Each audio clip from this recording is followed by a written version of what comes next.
Karibu mtazamaji wa kipindi chako bora cha Extra Time. Na leo katika makala haya ya 10 tunaangalia kiundani zaidi namna ambavyo maafisa habari wa vilabu wanavyoweza kufanya kazi zao kwa kufuata sheria na kanuni zilizowekwa. Langu jina ni Amina Akiba. Twende sote mpaka tamati.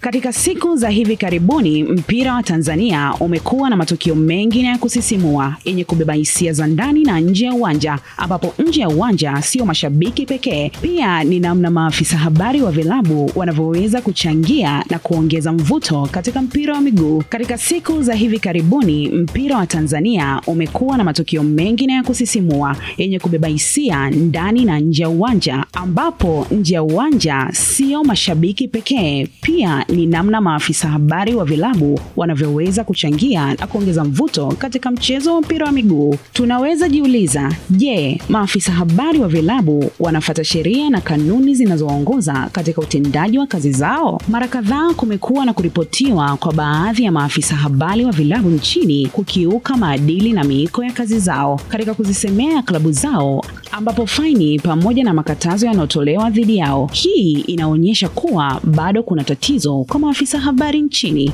Kuisemea klabu ni jambo moja, na kuisemea klabu kwa kufuata sheria na kanuni ni jambo lingine, linalohitaji weledi na umakini ili kuepuka adhabu mbalimbali, ikiwemo kufungiwa kufanya kazi, lakini pia kutozwa faini ya pesa au vyote kwa pamoja kutoka kwa mamlaka husika. Maafisa habari wa vilabu nchini Tanzania wanapaswa kufuata sheria na kanuni zilizowekwa na Shirikisho la Mpira wa Miguu Tanzania TFF ili kuhakikisha ufanisi katika kazi zao, kwani wana dhima kubwa ya kuunganisha mashabiki na timu yao, viongozi na mashabiki, klabu na taasisi nyingine ikiwemo zinazosimamia mchezo wa mpira wa miguu. Pia kuna linda utu na heshima ya wadau mbalimbali wa kimichezo.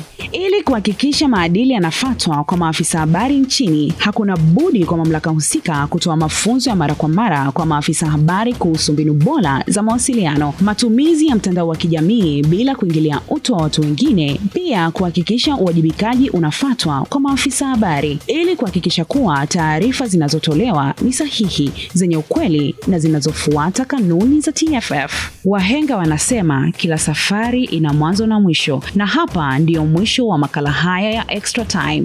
Kwa niaba ya timu nzima ya Extra Time, nikutakia wakati mwema na ufuatiliaji mzuri wa vipindi vingine vya Extra Time. Hadi wakati mwingine, asante na kwaheri.